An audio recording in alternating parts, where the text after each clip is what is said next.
So, all right. So with, Question. oh yes. With the softmax activation, then what's like the good L number then that you want to describe? Yeah, so in the paper, we'll actually have, we try different L's and then look at the given accuracy. I don't think we went too high. I'd have to actually jog my memory on exactly what L, but I think like L equals 3 or 4 in some cases. There are certain cases where you do need enough L to get a resolution of different peaks. The nice thing about atoms is that atoms don't like to be next to each other. And so you don't typically have to go to very high L with atoms because like atoms just don't want to be next to each other, and even where you put them around another atom.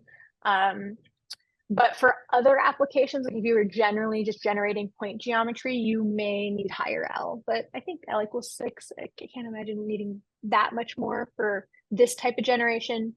But in other applications, you may need higher. Thanks. I'll stop. Yeah, thanks for the question. All right. So I'm going to borrow song slides for Symphony to give a bit of a recap and then talk a little bit about training if there's time. So as we discussed, 3D molecules have particular symmetries, and we would like to have those symmetries as part of our model, such as permutation symmetry and the symmetries of 3D space. And something I didn't quite talk about is that, so we are definitely not the first autoregressive model for molecules, but we are the first equivariant autoregressive model. So previous autoregressive models such as Smidt and SphereNet, these are other models, they only have scalar quantities to work with. And so in order to put down points, they can't use spherical harmonics. Those are equivariant quantities, they're not scalars. They use triangulation. So you need at least 3 points, and you predict like radial signals, and then you see where those signals line up, and then you sample your point. It's a bit of a different process. It involves more node predictions. And so the biggest thing in Symphony is that we don't need a triangulation procedure, which can be a bit complicated, and instead just use these spherical harmonics to do direct prediction. There are also diffusion methods for molecules that are very effective.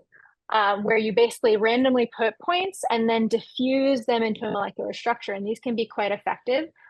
They can require many steps. There's lots of innovations in diffusion models to try and reduce the number of steps. But EDM is a diffusion model that is effective for generating 3D molecules. So that's something else we'll compare to these different models. So again, the thing that makes Symphony special is the use of spherical harmonics to articulate the positions of where it should place atoms. And we do this kind of one step at a time in this autoregressive fashion. So for the specifics of evaluating the efficacy of Symphony, you can use any type of point data, but in this case, we use the QM9 data set, which is a roughly 100,000 organic molecules that have at most 9 heavy atoms. So QM9, 9 is the how many heavy atoms. And it uses only these atom types. So carbon, nitrogen, oxygen, fluorine, and hydrogen. And here's just some examples. We split the structure prediction process into several steps. An important training detail is that we use what's called teacher forcing. So Symphony is only ever trained on single steps. So given this molecular fragment, predict this position.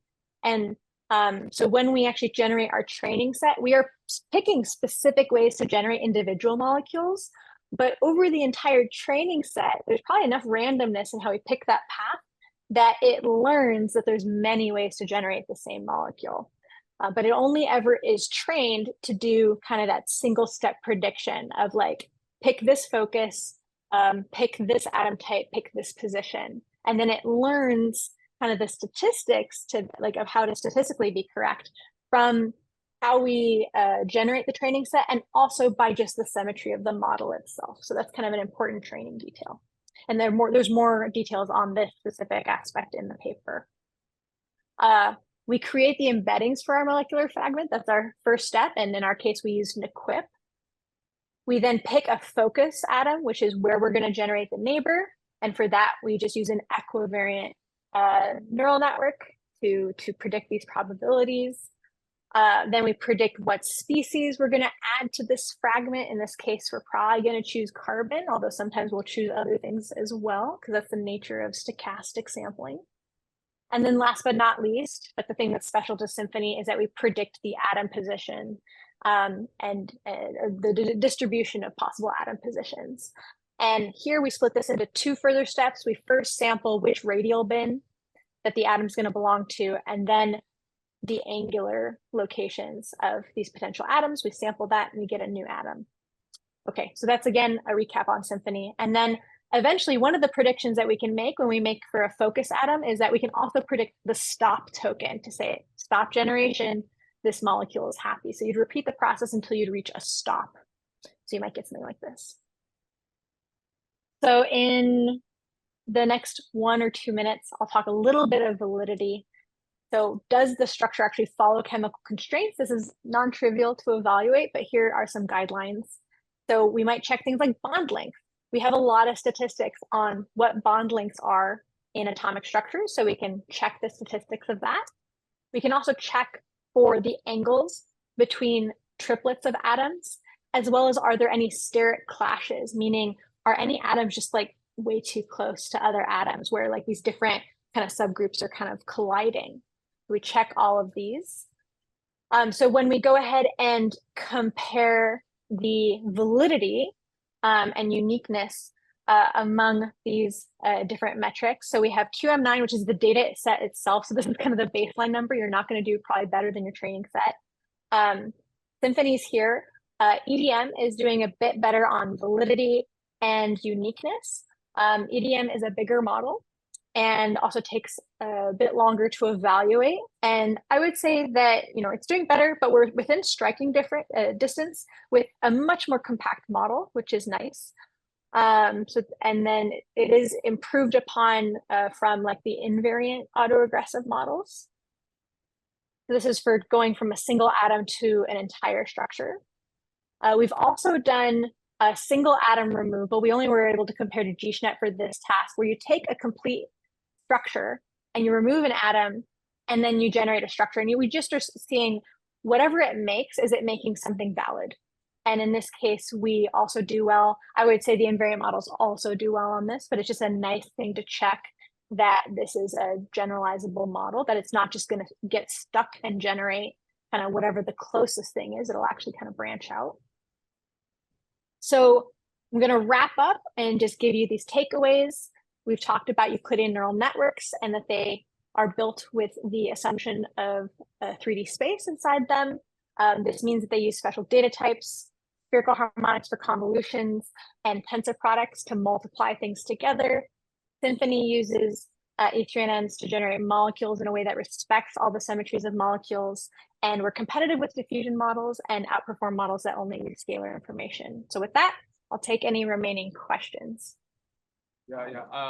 Sorry, I just got a comment. Sorry.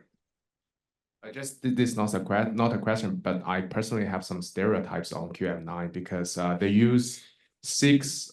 I mean, their polarization function used is like they use heavy metals for DNF and they give hydrogen only P. So I mean, do we, because I'm not an organic person, but do we have like? Sorry, when you're saying, are you saying what basis functions they use for calculating? I mean, okay. We have like currently like, let's say just higher fidelity data set for this. I don't know, rather than QM9. I mean, it's pretty old, I guess. Yeah, QM9 is pretty old. It is what people use for benchmarks. So I think we could have a separate conversation about the use, you know, what are good benchmarks to use versus what is used just simply so we can compare numbers. Sure. Because that's also a good validity. Certainly, the idea is that it should learn whatever statistics your data set contains. And so that's kind of the main evaluation metric in this case. Yeah, as far as debating the advantages or disadvantages of certain atom-centered basis functions, I don't have much to comment on. I always use plane wave codes in my PhD. So, but yeah.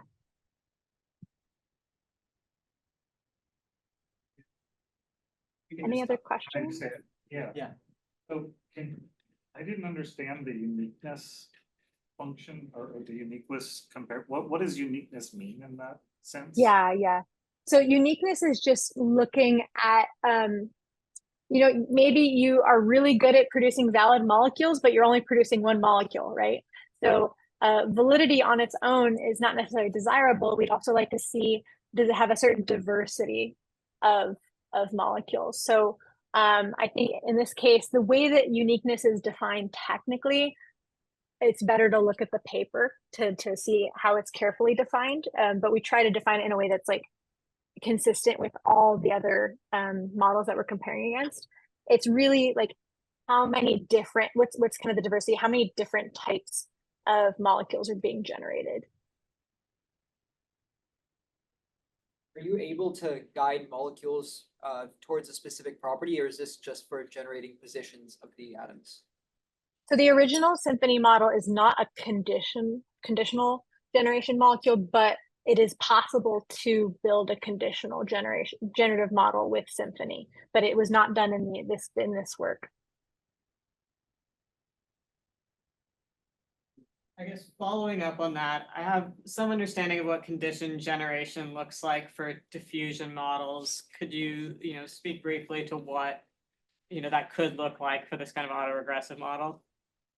Yeah, I would say it probably looks fairly similar because it's really, I think you would be trying to, it's really the embedding steps. The generative step's not going to matter so much, but what it's going to do is that your condition, like whatever you're conditioning on, is going to bias how you're sampling the focus, the atom type, and the positions. So it's going to be really, the heavy lifting is going to be done by the embedding model for imposing that condition. As to the specifics of like how you train a diffusion model to do conditional modeling versus symphony, I think to be honest, like it'd probably be better to follow with Amaya and Song, who've been thinking more about this. But I like my high level description would be that it's like has a lot of similar elements, even if the technical implementation is going to look a little different.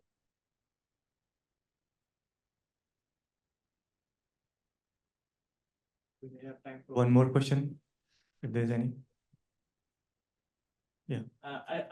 Thanks, Tess, for the great talk. I was wondering if you could say more about how do you actually sample this like combination of spherical harmonics? Is there some very efficient way to do that, or do you just do some important sampling or something like this? Yeah, so my understanding is that we literally have magnitudes on a sphere, and we have a temperature associated with like accept or reject kind of that magnitude. So it just, I think it's kind of like naive sampling. I don't think we're doing anything fancy there. Okay. Yeah. But you can turn up the temperature and have it do more random, like less likely things. That is something you can adjust in the model. Let's give a huge round of applause to Tess Smidt for a wonderful talk. We'll meet after 30-minute break for tutorial.